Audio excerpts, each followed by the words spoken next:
আমি বাসে গেলাম, বাসের পিছনে বসবো, একটু সিগারেট খাবো জানালার পাশে বসে।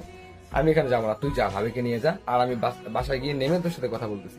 তখন বললো ঠিক আছে, তুই রিল্যাক্সে আয়। তারপর মানে আমার ফ্রেন্ড তার বউকে নিয়ে চলে গেল একটা কারে, আর পিছনে বাস, অনেক মহিলা বাচ্চা কাচ্চা এই বাসের মধ্যে উঠে পড়ে গেছে, ঠিক আছে।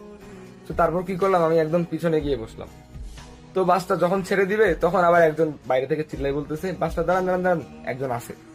তো তারপর দেখলাম যে সেই মেয়েটা উঠলো, সামনে সবগুলো সিট ভর্তি, মানে পিছনেই একটু ফাঁকা। আমার কি কপাল, সেই মেয়েটা এসে বসলো পিছনে, ঠিক আছে।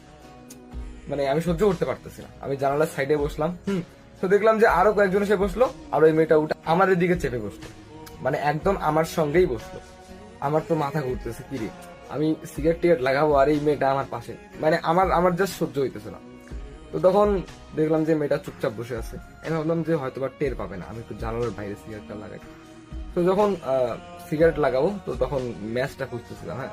তো দেখলাম যে ম্যাচটা নাই, মানে ম্যাচটা কই, ম্যাচটা খুঁজতেছিলাম, একটু পরে দেখলাম যে সেই মেয়েটা ম্যাচ দিল, বললো যে এই যে আপনার পকেট থেকে নিচে পড়ে গেছে, লাগান। তো তখন আমি মানে আমার মুখ থেকে সিগারেটটা পড়ে যায়।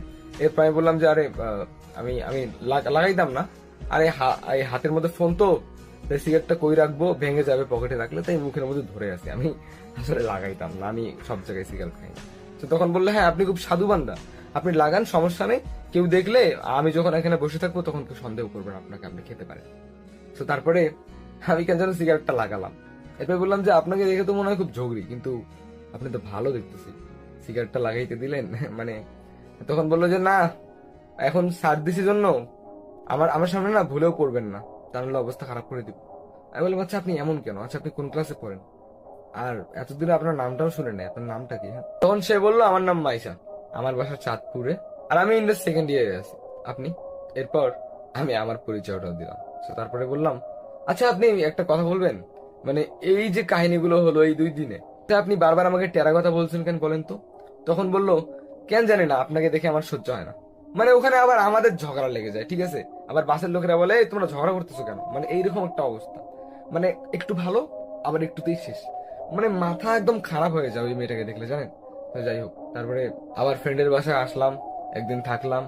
তো এরপর যেদিন যাবো সেদিন ফ্রেন্ডের কাছে বিদায় নিলাম। বিদায় নিয়ে যাচ্ছিলাম, তো তখন না আমার সেই মেয়েটার কথা মনে পড়লো, কিন্তু বাড়িতে খুঁজলাম, কোথাও পেলাম না। যাই হোক, এরপর বাসা থেকে বের হলাম, রিক্সা নিয়ে বাস স্ট্যান্ডে যেতে হবে, তারপরে ওখান থেকে বাস নিয়ে একদম বাসায় আসতে হবে। তো রিক্সা খুঁজতেছিলাম, রিক্সা পাইতেছিলাম না। এরপর রাস্তা দিয়ে হাঁটা শুরু করলাম।